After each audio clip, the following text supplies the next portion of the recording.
If you have said to yourself, I should write that, or if someone has said to you, you should write that, then I'm talking to you because you need to write. And that's why you're tuned in to yWrite.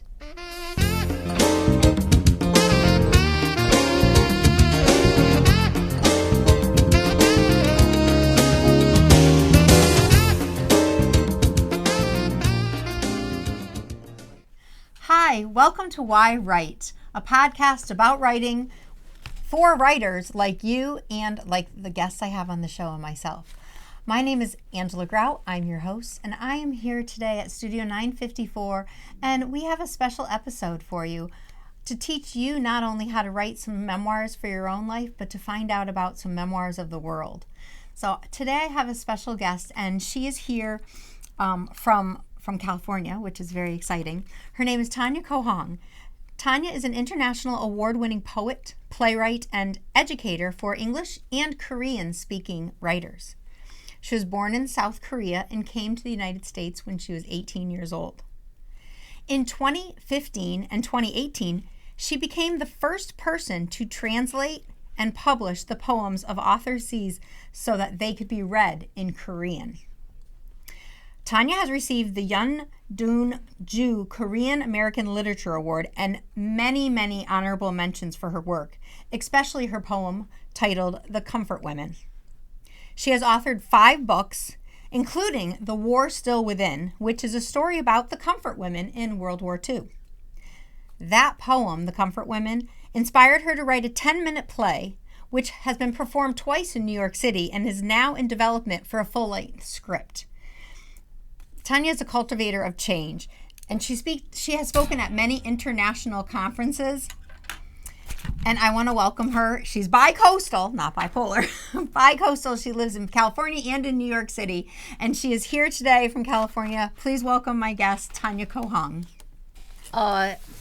Hi, Tanya. Hi, how are you? Thank you so much for coming in. Oh, my pleasure. You know, Thank you. the more I've read your poetry, the more I've heard you speak, it's really inspired me to become a better writer, but it's inspired me to learn about history that I didn't know about, you know, and you really have been able to bring a voice to a part of history during World War II that is important, you know, is very important.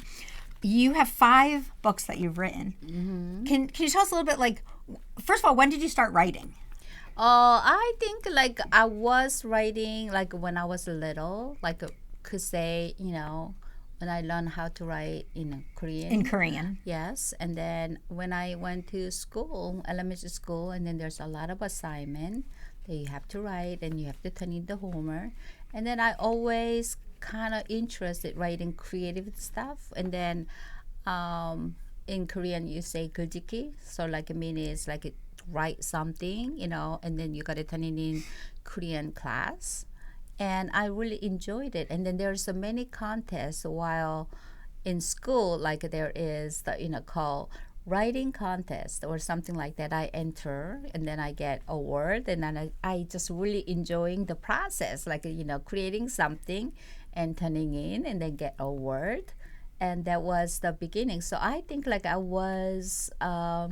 I felt like I wanted to do something with the writing from very beginning of the And obviously you were age. very talented at it at a young age to be winning awards. Thank you. And that was all, you were educated in Korea. You Yes. came to the United States when you were 18. Yeah. Did you speak English? No. So what happened was, you know, when you go to junior high, and then we start like taking English class, and that is just like very hard, like just maybe 5 times a week or something, one class. This is in Korea? In Korea, Okay. junior high school and then high school. But like I didn't finish high school in Korea, even though I was 18, because we are planning to come to the United States. So I start like learn, you know, English, but you know, you're 16, 17, you know, what do? You don't go to school. You go play. Yeah, we'll go. So, and then when I came to the United States, I was about not the right age to go to the high school, but you know, luckily I was able to go to high school the age 18. Mm-hmm. But when I went to high school, I didn't speak English. It was very hard. Well, and for me, I see almost all the Asian languages as it looks like art to me. It looks like artwork, not letters. And the fact that you're transposing this language into English, like how difficult is that? How difficult was that? Oh, it was very, very difficult. So like beginning, I start writing in just Korean, and I thought like I wanted to become a writer in Korea, but now I felt like, oh my goodness, it's like my goal dream's gonna be collapsed, because how am I going to write literature in English, right, at the age? And then I'm start learning like I'm going to school, or my name is Tanya, and at the time I wasn't even Tanya, but all that kind of stuff, right? And so I start just writing in Korean, and then you write diary, and then do you remember the letters you need to send the email? Oh, in those days? Yes, in mail, yeah. So I was, waiting, receiving letter from my friends in Korea. And then that is just special things. And then I write back to the Korean, I think that developed a lot of my writing, because, and then my mother was in Korea at the time as well too. So a lot of learning, the time, and then, you go to school, and then but there's a lot of time that you need to process in being another country. And at the time you thought oh my God, when I go to America, and then, I'm gonna just start talking English like a native, pick it up right away. Right? Yeah, but it's the reality is not like that at all. Yeah. And so there's a lot of struggles, and then the first generation, they thought oh, you go to school, and then they thought they don't learn English, but they thought their children go to school should learn English, and then you automatically speak, English. You automatically know the language, and you speak very articulate English now for sure, but because there's still that accent, sometimes there's a little bit of a language barrier for people. Oh gosh, still. There's a lot of poems out there too. So in fact, I was writing Korean, and then I start entering. Even there's a lot of first generation in Los Angeles. I was in Los Angeles a little bit, far from Los Angeles, but we get the Korean newspaper. That was really good, lucky for me. And then there was advertisement for entering poetry and stuff like that. So that year was a lucky year, I guess, 1987. I was still young, but I entered a couple a contest, and then I won all. In writing in Korean poetry. Writing in Korean. Yes. But then you did begin to start writing in English. The reason I really thought I couldn't how hard is the translating the words and all that kind of stuff, and then but I think that's why the people who you are with, my friends in college, they were the one who wants to read my poems. So they say, I know that you're writing poems, but we wanted to, see what you're writing. And then I said, I don't know how am I going to translate it. And then they said, just try, and then just we wanted to read what you're writing. So that's how I began to translate my first book, The Generation 1.5. And then that book has a bilingual book, bilingual a Korean and English. So it has both in it. And I discovered so many different things while I was translating my own words poetry. Mean different things. Not just word, but cultural differences, and then role changes in the poem, and then way of tones change, and then when I was writing in Korean, and then that was not my meant to be, but when I translated in English, and then the meaning got totally changed. So what a surprise. So that's why I wrote a first English poem called The Gap. I was going to say that, and The Gap was one of those poems that caught my attention too, because not only are you showing the difference between being a Korean woman but being a Korean American woman. Like what you were saying, your name in America is Tanya. But your name, you say your name? Hunhee. Hunhee. So it's the gap between Hunhee and Tanya. Yes. And, I even look at like, the gap between myself as, even now, like being a podcaster to being a florist. There's a gap between there, and it's a matter of bridging the gap and how you know that it's all still one person. Yeah. And not losing your identity, which is really big when it comes to your poem, about the comfort women, which, your book, The War Still Within, really has a lot to do with about women losing their identity and not being called by their names and being silent and not using their voices. But like I wanted to bring it back to the gap poem because that was like while I was translating Korean to English, and then I said, oh my goodness, like this is like a totally hard, like, and then some magical things kind of happen, and then I said the gap between Hyunhae and Tanya, and then I said like, whoa, looks like the triangle forms coming out, and then I wanted to experimental, right? Yeah. And then so I was doing the okay, I'm gonna do the triangle, and then I said like, let me just do the upside down, like I mean let me do the translate. Yeah. So actually that is like my first poem written in English first. The gap was? Yeah, gap was while I was translating this book. Yeah, and I don't know if the audience can see this, but I just want to try to show it because here is her poem, The Gap, written in Korean, which has like a little inverted upside down triangle on each verse, which is so cool. But then when she translated to English, it turned into... No, vice versa. I did like the Korean first. Yeah. And then I said, I'm going to do the translate in Korean like triangle too, and then I find that like I couldn't do it. Like I mean I could have done it if I want, like but the meaning changes. So then it become upside down. So and I said like, oh, now I understand, what is going on inside of me through the language, through the culture. When I put in the like Hyunhae name myself, and then my attitude change, my tone change, and then through that like a gap poem now, like when I teach, you're one of the class too that I was teaching that method to like write like a poem really quickly, and then they're just amazed by that, like those especially high school students, and they're just so into it. I mean, they really are. You've taught at many conferences. You teach online, and teaching the method of the gap, like the gap method, really can help help somebody personally to bridge the gaps in their own life. Never mind culturally, Yeah, like it's just opening, like they're like, oh my god, like, and then I'm having so much fun, and then.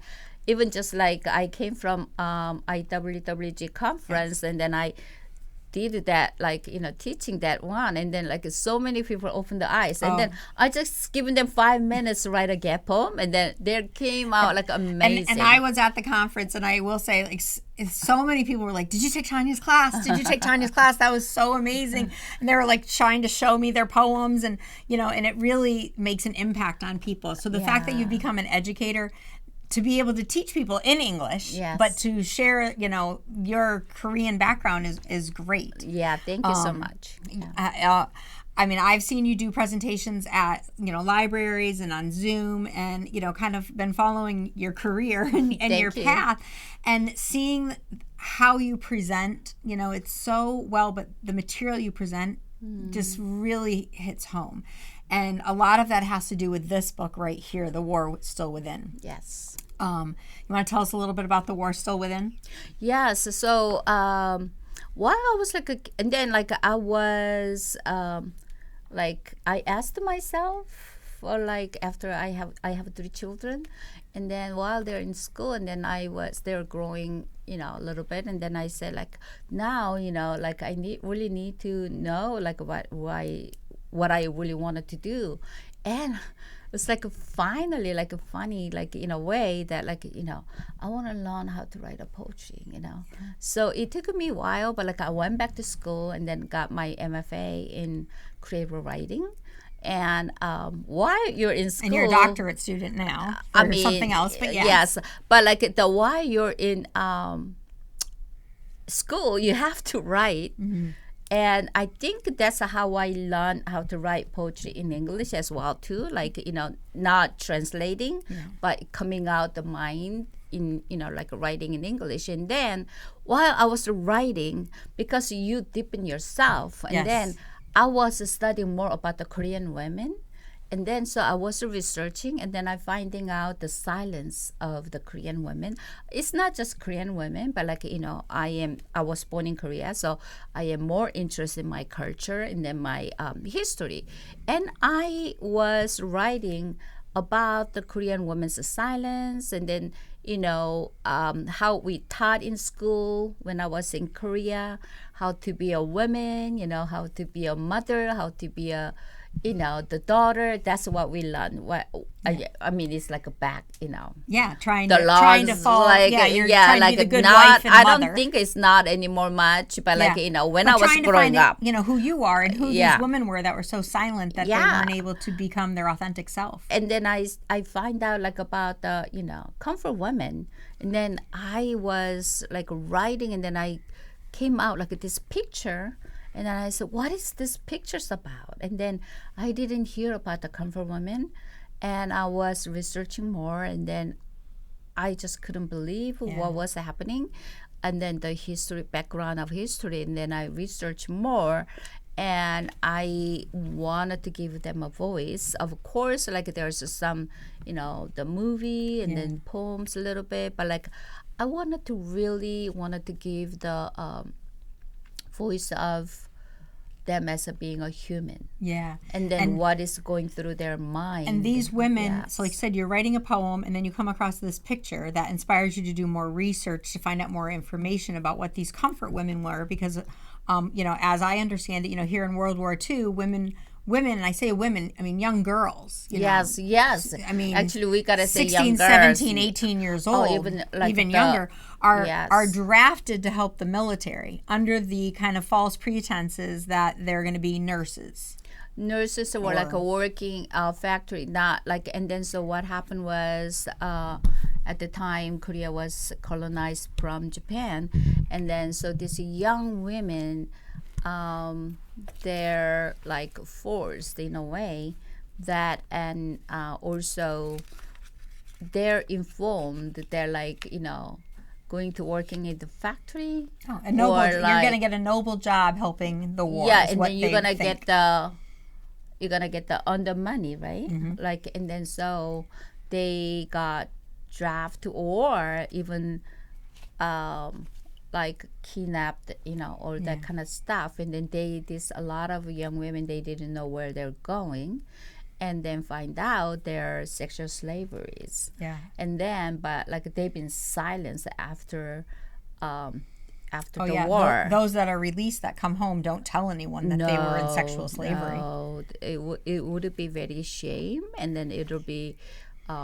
guilty, even though they didn't do anything wrong. But like the house society. How would you go back to your mother who thinks you is so proud of you for going off to do this noble service in the war as helping them, and then to find out that they really were doing these terrible things. And then especially like culturally background that like that's not acceptable, so they're suffer. And then so then I find out, and then I wanted to not the political issue, not the whatever right and wrong, but like I just wanted to give the voice what they're this person going through. And so that, and it's not just the one poem in here. There's several poems that you actually take and translate into a play. Yes. So that you can have that monologue feature from the voices of those women to share that story on, the very first person point of view. And I have, you've had this, you've written it into a 10-minute play, and it's been produced twice, which I was able to go to New York to see the one that you actually performed in. So you not only wrote it, but you performed it. And I mean, it was moving, to say the least. And like actually, so that like March 14 this year, like close the Women's Day. The March is like a women's. March 8th. 30 is, months. So actually, not just 10 minutes. Like we had like about 25 minutes of a play dedicated to comfort women, and then and we actually had like the perform in National Theater in New York City, and there's a lot of like women came from my writing class from New York, they become a ghost in the play. Oh, yes. And then they become really, really touch on so many audiences. So actually, that play was really successful. It's interesting as like a writer, and especially someone who wants to be a playwright, how you can take a piece of material and transform it into another piece of material, another piece of art. Because here you've not only been, sharing these stories and writing this poetry, but then it nudges you to do the research, and now you actually are writing a play. Yes. And doing that 10-minute play, I think, that's was a beautiful start of how the journey of this play is going, because it gave everyone interest in it. And then there was enough interest where you developed it into the 10-minute play where, you're not only, performing, but now you have these other people in it. And she does have this beautiful scene, and it's very moving, where she's remembering, the character's remembering who she is and what she's gone through, but you hear it through the voices of ghosts of her from the past. And it was, for me, I saw it as like she was trying to shed that part of her. So now that ghost is just like the image of who she was, because it's made her who she is. Right. And she's acknowledging the voice of what she went through, but she's standing firm with who she is now. And now you're developing into a full-length play. Yes, actually, I wrote a full-length play, so that like it's keep editing, and then Yeah. so that who knows, it's like how we release it. So hopefully that we could have like a full productions going on. Yeah, and it does, as much as it's a traumatic story, it's a beautiful story, and there's a lot of beauty in it, and there's so much to be said about the voices of women that have gone unheard.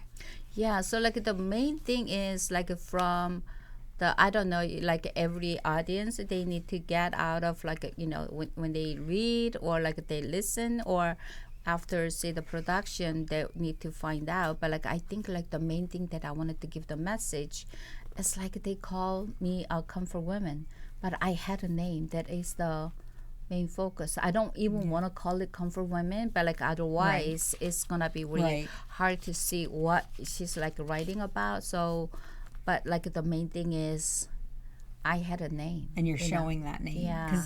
And it's so true, because we do in a way like stereotype certain things, like if you hear someone's a comfort woman, like especially in those days, they were shunned. Do you think like people were looking at them and not welcoming them back into society if they knew they were a comfort woman? Even like and they're like, I have a name, this is me. Yeah, because they came out like late in their age. The first woman came out is like 1991, and then that was like about 46 years later. And so she was like early 60s when she came out, and the people in Korea, they start calling Uyambo Harmony, means the comfort women grandmas.